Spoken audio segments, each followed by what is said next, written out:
I don't have any like theme music. I should have like some music like Oprah for like these segments whenever we get started. Does Oprah have theme music? You know how like on the Oprah Winfrey show back in the day? I know, like Super Soul Sundays. See, this is like a Super Soul Sunday sort of thing where there is no theme. But she has like that meditation. Hey Google, play meditation music. Alright, here's the Spotify playlist called This is Meditation Music Zone. This is fancy.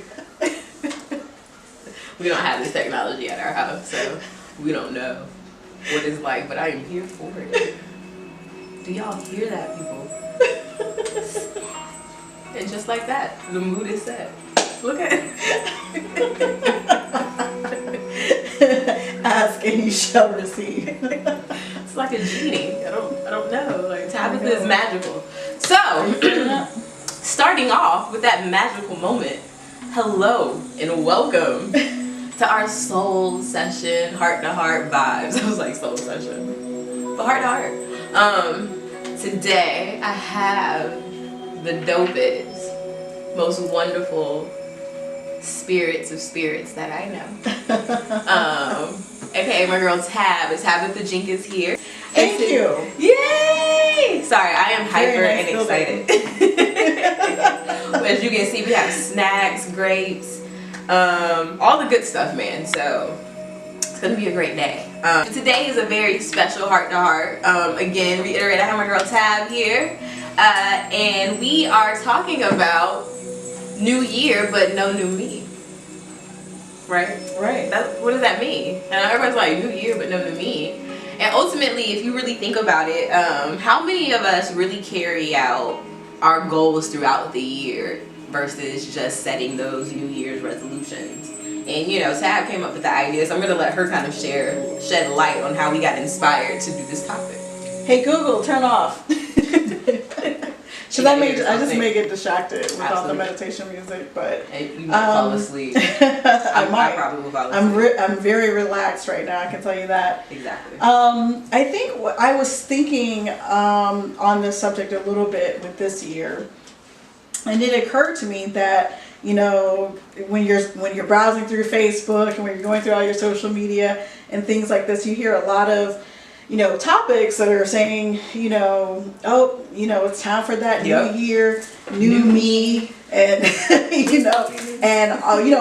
I'm gonna leave all of these people back in last year. Yep. Y'all gonna be mad at me because I'm gonna be on my new shit this year, or whatever that may be. But and I was just to the point in my life now where I think I've come to appreciate the things that made me me. Yeah. They weren't always pretty that time. I have a lot of stuff. We all got a past. We all have a story, right? But it's really strong and powerful to know that your story, and because of the things that you went through, is really the direct connection to who you are right now and what you're able to give to other people. Had I not gone through some of the things that I had gone through, had I not been in those situations or with those friends or around that family, then would I be sitting here having this conversation today? So it's the culmination of everything and all of your experiences that really make you new. There is no reason to have a new you. Yeah, absolutely. There is no reason. And what does that mean when we really think about it?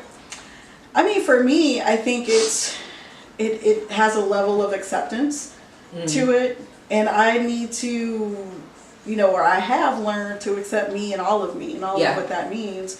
I love it, in all the movies, and Forrest Gump is one of my favorites where, the hooker sitting in the bar and she's longingly gazing up at the TV and she's saying, everyone gets to have a second chance. And that's what she was saying why she liked about New Year's. And I'm thinking like, what, your second chance can be anytime. Anytime. The fact that you woke up this morning signifies that you got a new chance. Exactly. That you have a new beginning, but it can be anytime. And that's what we put a lot on New Year's, right? Like we put a lot of responsibility on New Year's. On New Year's. I think we're going to accomplish it. Right. On New Year's. But here's the thing. This is like the only time of the year that we honestly give ourselves permission to change Yeah. and transform Yep. and, be, our best selves and live our best lives. It's like, this is the only time that life gives us is in the new year. Like, and this is a season of all of those feelings, but we never have another season that we create in our lives that gives us that same sort of allowance, or that gives us that same sort of forgiveness in order to create who we want to be. Really, the truth of it is, you can do it anytime you want to. Absolutely. And you don't have to wait for a calendar date. Right. You don't have to wait for it. I was saying to some friends, and I put in an email. I love the little things that come across social media. It's like, oh, just wait and see till next year, and so gonna be out my life. Like, you wait until a calendar date, like you have an appointment to kick somebody out your life. Sis, if like, it's that bad, get them out now. Don't wait. So, but it's all of those things that make us. And then what do we do? You have to be responsible with this very carefully. Yeah. Because we make all these goals for ourselves, and we set ourselves up for all of this accomplishment, and all of these things that we gotta be, because we made somewhat of a commitment to ourselves, or we made a commitment to whatever the thought of it is, and then when we don't accomplish that, then we kind of feel like we failed, right, in a certain way. I agree with that. And you have to be careful about those feelings, and really just about the expectations that you're putting on yourself, and you're putting on your life. And sometimes understand, like, where you are. Sometimes it's not a new season. Sometimes you're just trying to maintain the same season that you were in. Yes. And there's nothing wrong with that. Exactly. There's nothing wrong with that. So. And sometimes seasons go beyond just the year. So it's like, while you're setting New Year goals, you have to factor in all facets of seasons. Like, not just the, what is it, like the winter, summer, and spring type of seasons, but like, what season are you in, like, and trying to get to in terms of like your goals and what you see. Because things take time. It takes mastery. Self-care is mastery. So every year you're shedding off layers, but like you said, it's more getting in tune with the core of who we are, not necessarily like a newness. Like, what does that mean? Right. No, I totally agree, and I like what you said, about seasons, because nine times out of 10 when we're thinking about seasons, we're thinking about external seasons, right? Or we're thinking in the ways that external seasons affect us outwardly. And for example, when the easiest thing to grab onto when you talk about seasons is, in the natural sense, there's like summer, winter, spring, fall.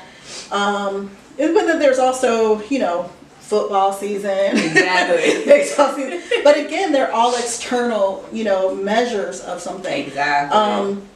But the thing that's very interesting about considering, your internal season is the fact that if we treat our internal season like we do external seasons, then we're more prepared. Yes. So when you know that summer season is coming up, you try to, get your snatch on. Yeah. You try to you get the braids that's like closer to your scalp because you don't want to, sweat to death on the weed. Yeah. You do particular things when it's like back to school season. You do particular things to get prepared for that. Yep. You're buying things, or you're organizing your house in such a way that is preparing you for that season. That external season. I think that we can get to a point where we're preparing ourselves internally for those internal seasons.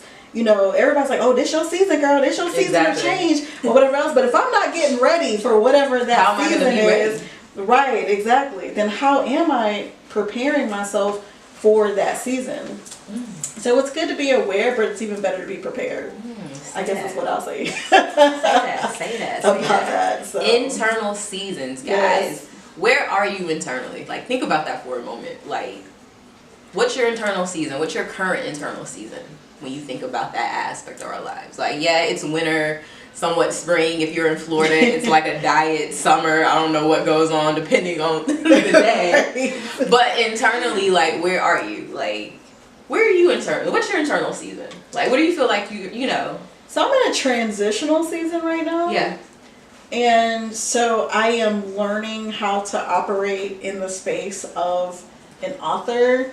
I'm learning how to operate in the space of, being 40 and fabulous. Yes, and not looking a day right of 40. I don't even know what that means. What does 40 look like? But still, yes.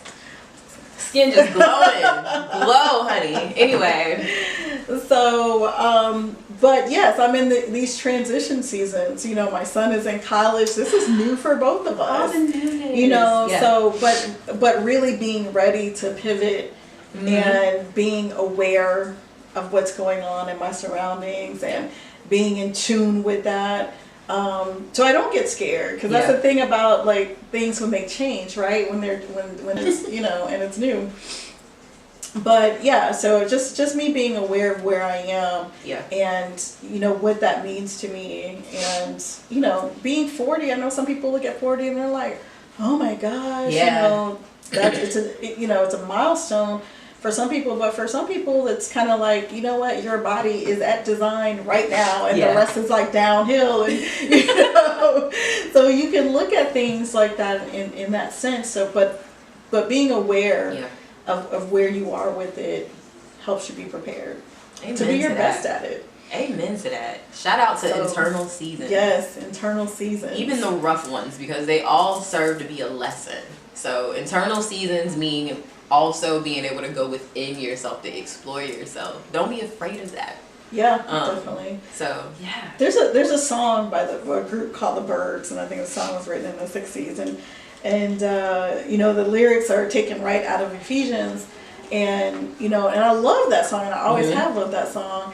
And to everything turn. Yeah. Everybody knows like that song. To every season. Absolutely. Turn.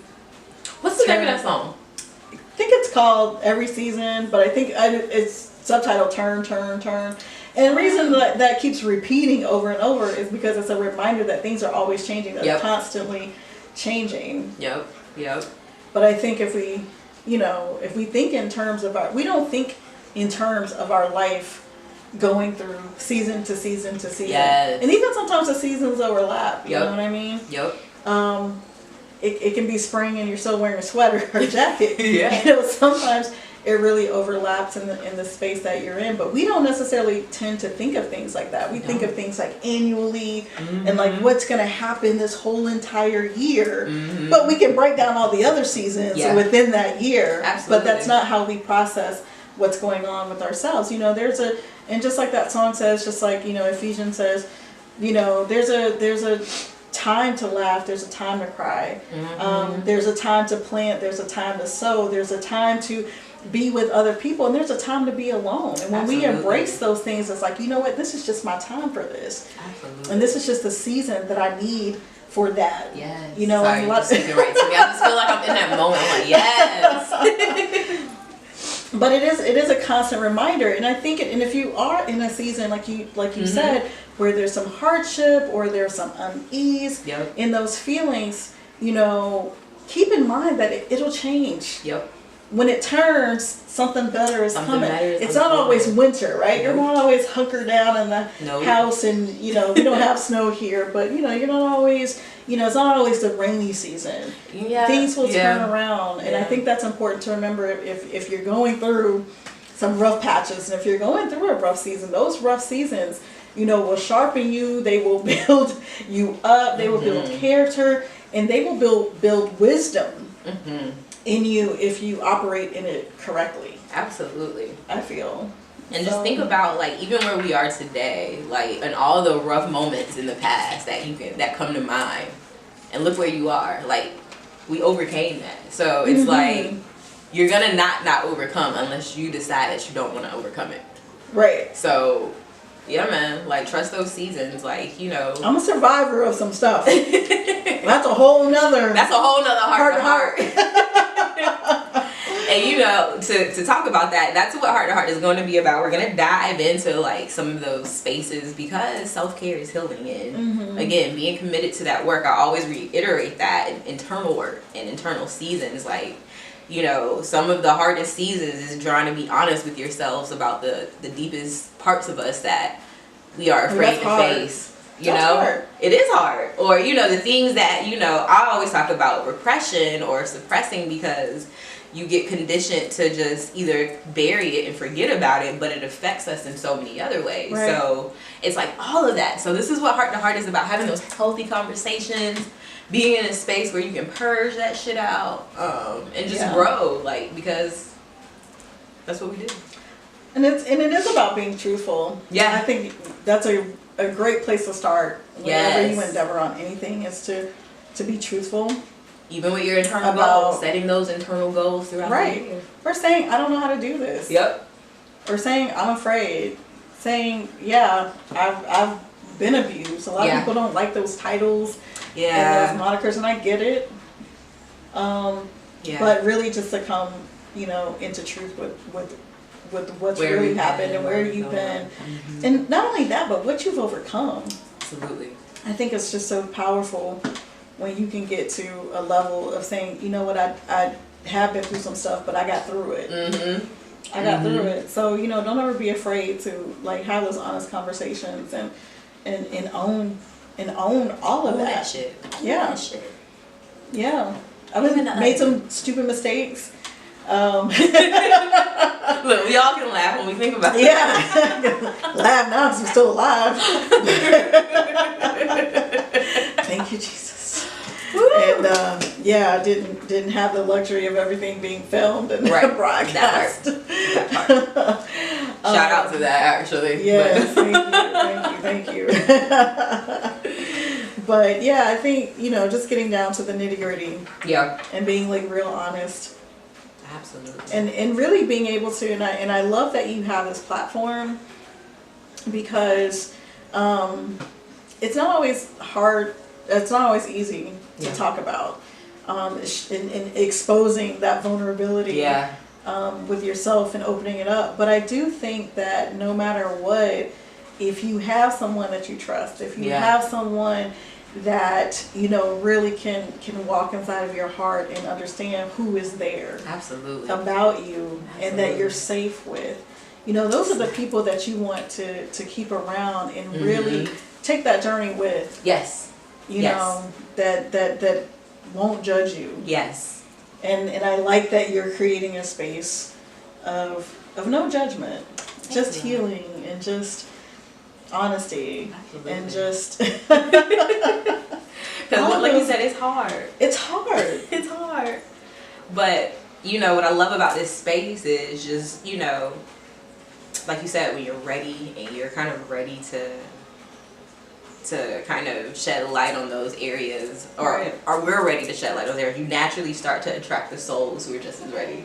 So yeah, definitely. You know, Heart to Heart wouldn't be anything without souls like you that are just willing to be, you know, transparent, open, honest, but also recognizing the need and the understanding of connectedness as women of color, as especially. you know, specifically because, like you said, I know what it's like to grow up and you get taught to not talk about things, or, you know, or it wasn't okay to be vulnerable because we're always considered like, you know, you gotta be well, we're black girls, so we have to be magic. Right? You gotta be strong, or, you know. Like if you're not operating in black girl magic like all the time, somehow you are failing the culture. But only failing to realize that by not being vulnerable or not seeing more of that balance of being able to purge and express amongst like the women that were your influence, you know, you see that it's an imbalance versus it being something that, you know, supposed to appear strong. So. And sometimes our strength comes out in competition. Absolutely. Or it comes out in other unhealthy ways. And that's ego. But you know, that's for a whole different story. That is a whole other heart to heart. Absolutely. But yeah, I couldn't agree more about just the need to purge and just to be vulnerable yet safe. Safe. At the same time. Exactly. Because we all need that outlet. You need that ability to have that, leave it where it's at, so you can go and make room for more healing. Yeah.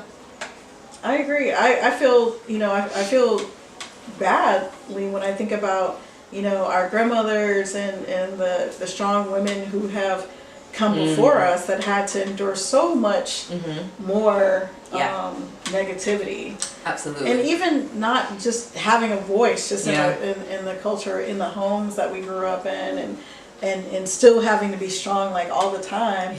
Yeah. And what that may have meant for their mental health. Yep. Sometimes. Yeah. You know. And because they weren't able to show and express, you know, having to be vulnerable and be soft and be connected sometimes in those ways, then a lot of us, you know, don't seek help when we feel like everything's caving in. Yeah. We're gonna try to model everything that we've seen before and try to hold up everything without complaint. Yep. And not being demanding of a lot from ourselves or from other people that are around us, because that's what we've seen. Yeah.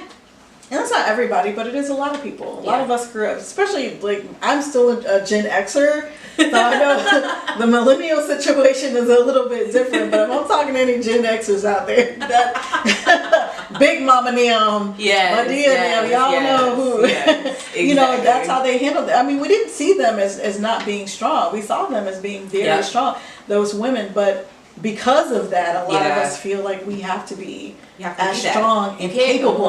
Because your complaints don't measure up. Like you start, you know. Right. But that's a whole different topic. So spoiling. Because we can go on all day. I know, right? And interjecting. FYI, no, we did not plan to dress alike. Okay, that's just spirit. You know, and being really in tune and in sync. So, you know, that's soulmate shit, man. So we almost have on the same. Well, we're in the same team. We are in tune. And you know? everything. So that's how the universe works, man. That's how you know when she had no idea that I had my head wrapped today, but it's just, you know, we didn't even plan it. Bad hair day. So, in all honesty, it's a hot mess. Transition. Same here. I got like 2 little pigtails like picked up somewhere. It was like it's raining outside. It was just, it wasn't worth it. Exactly. It wasn't worth it. So transitioning on, talking about like internal goals and things like that. Like, what are some of like the ways that you personally go about maintaining like your internal goals and just goals throughout the year? Like, how do you go about doing it? I mean, of course, typically like journaling or jotting it down and writing it down, but do you like, is that something that's just as effective, or what's tabs like? So actually, I was just at work. I was just talking about this the other day. So it's funny you should ask. So I so have like adult ADD. Like I'm all, as you can see by my conversation, I'm sort of all over the place all the time. Go grab some grapes. I'm all over the place all the time. So I think the thing for me is if I just have those you know, a lot of people are like, oh, I want to lose weight. I want to like write a book. I want to be the president of the PTA. I want to like do all these things. And really, I'm just not set up. Absolutely. Like and being honest with yourself. You have to be realistic with your goals. Not set up like that. So, and I was, in the talk that I did at work, I was actually saying that with the book that I wrote, Neighborhood Kids, and I had a vision, like there's like a little logo. And I made this logo maybe like back in May or something. I was just kind of playing around and I made this logo. And I put the logo up on my cork board. Just before a book, before anything else. And I just had that one logo. And it was such a focal point. And there were times when I didn't, you know, feel like I could finish the book or things are happening. And I'm like, oh my God, there's just all these fires at work. I got to go travel. I got to go do this. I got to go do that. And, you know, I was always look up there and see that logo. And, you know, and I created a vision board without even knowing that I was creating a vision board. Right? Because it was on a board and it was a vision. And it really brought me back to center, you know, a lot of days. And I'm like, you know what, let me just work on that. It really just activated, you know, that inspiration in me that I needed to take action to do something. Absolutely.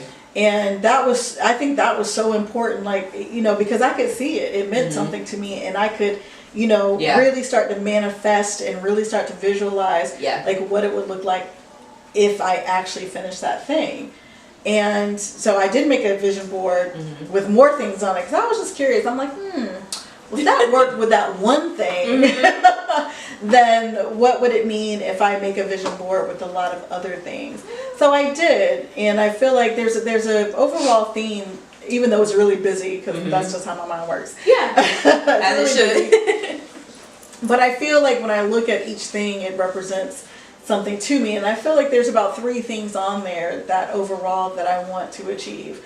But you know, as far as like my main thing that I want to accomplish this year is, one thing is getting another book published. So I mean, that's really neighborhood like kids. yes, neighborhood kids. And so I'm working on another chapter book that I want to get finished by end of summer, hopefully. Absolutely. And that's my main thing. Like, if I don't get the other things done, like, I'm okay with that as long as I get that done.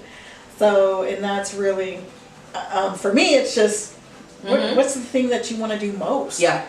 And I've heard a lot of people start to, you know, make goals based off of this method of minimalizing, you know, a whole bunch of things. Like, make a list of 20 things that you want. Whatever is on the top 3, only do that. Yeah. Because if I try to do like 20 things a day, if I try to focus on 20 things a day or go after 20 things a day, I will have attempted 20 damn things and have accomplished and be tired. 0. Nothing. Right. Nothing at all. How to get 50% of this one, 20% on this, 10% of that, 5% over here. Exactly. This is kind of like an effort, you know? Yeah. So that works for me. Yeah. It's just really trying to break it down to and what do you want the most? Absolutely. And given that this is our year of simplicity, that's the best way I actually and honestly can say that to approach it. Because for me, like you said, it's just like, I'll either go real extreme and be like, okay, I know I have all these things that I want to do that keep coming into my mind, and then I write all of it down, and I write all of these steps that I need, and I begin to overcomplicate it. Yeah. Because I'm an overcomplicator. So yes, simplicity is better. You know, and like you said, whatever works for you. If you're visual and you need a vision board to do that, if you're a writer, it's all about you kind of like write the vision, make it plain. Like, in a nutshell, you know, it's all about you visualizing it and setting it in a space where it's in your psyche or where you can come back to it. And before you know it, it's manifested in its own way. Yeah. Like, and something so simplistic, like you said, is just doing the logo. Yeah. Or neighborhood kids, put it on the vision board, and now you have greatness. You have and now it manifested into a whole book. So, you know, that's as simple as it gets. And yeah, man, like, I think we're going to end it with that, but at the end of the day, check out the neighborhood kids. Oh, I want to mention one more thing. Yes, absolutely. In terms of making goals work for you, have an accountability partner. I told a few people about this idea. Yeah. And every day they're like, well, how's it coming? How's it going? Did you write? What are you doing? Did you do this? Did you do you know? And I got to a point where I felt bad. I didn't want to disappoint them because I knew they were going to ask. So like, I would do things sometimes even when I was tired or didn't feel like it. I'm like, I'm going to do it because when they ask me tomorrow, I want to have a very truthful yes that I did do something. But have an accountability partner, someone that, you know, and sometimes those people can see in you what you don't see in you all the time. You don't see the greatness all the time, I think, within you, or you don't feel that way because we get tired and life starts happening or whatever else, and we don't all the time feel that way. I'm lazy. But your accountability partner will say, you too good for that. You too good to be sitting your ass and not get. And the next time I come to you and ask you, you know, what have you done? Like, you know, have a good report to say. But it is so important. That's it goes back to keeping good people around you. But absolutely, I think that was important. Yes, accountability is key, man. Get you a few good people that will stay on you. Be open to wanting to receive. Yes, that as well. And I'm just speaking from personal. I always like to speak from personal experience. Sometimes I can get bratty, and I'm just like, if I don't want to do it, I don't want to do it. So you can't make me. Shout out to all my accountability people that, you know, love me through those moments. Woo woo. But no, seriously, it's all about who you surround yourself with, and you know, just really keeping light-souled and like-minded people around you that they don't have to be doing the same shit you're doing, but they're trying to grow somewhere and they want to see you grow just the same. So, absolutely. Anything else on that? I think that's it. I'm excited. This was wonderful. This was wonderful. We have so many things that can come about, But yes. I know. Vision board. Shout out to what's it? One for Us Events. That's local here in Gainesville that does the annual vision boards. But also check out the Neighborhood Kids. Talk a little bit about the Neighborhood Kids before we wrap it up, so people can become inspired, because this is not only just a queen who has good gems, but she's also an author. With more books to come in stores. So let's talk about this greatness that you're producing for the people before we wrap it up. I will talk a few minutes about that. So I have a children's book series called The Neighborhood Kids. And this is the first book from the series. It's called Taj and Tiara Talk About Schools. And what I've just basically done is I've written a book really that was inspired by the children in Alachua, Florida, where I grew up, and I wanted to write a book for these kids because they're absolutely wonderful. And I had so many people supporting me in the community growing up, and I really got to a point in my life where I was like, well, what could I do to give back not only to the children in that community, but also to pay respect and homage to the people that invested in me as well. And so there are 5 books total in the series. This is just the first one, so it talks about schools. There are 4 more that will be coming out. We'll probably get around to doing 2 of those other 4 this year, and depending on what we can have time for. But 2 is the goal to have. And I also have another book that's coming out that's going to be a mid-grade book, because this is like a children's book, but I also wanted to do a mid-grade book for my young sisters. Absolutely. And I really wanted to do that. I don't know if it'll be a series or not. We'll just have to see where it ends. And what happens with it. But really, I wanted to write a book that I didn't get a chance to read when I was 13 and 12 and 14 years old, and we had like Babysitters Club and like Ramona and things like Sweet Valley High, like all of those, which are great. Like I read them all, but really there was like no reflection or representation of who we were. So I really wanted to write a book for those kids, and it touches on some points of what we go through in our community, but really it's just a coming of age story, right? Because like when you're 13, every 13-year-old is going through like a identity crisis. You don't know who you are at 13. And there's no guidebook to tell you how to navigate through that. And really I just wanted something that could be like a centerpiece of some decision making. I'm excited. I can't wait. I'm excited too. So where can the people find you? So my website is tnkbooks.com, the Neighborhood Kids, tnkbooks.com. Also, we have a Facebook page at Kids386. Hey, shout out to 386. Yes.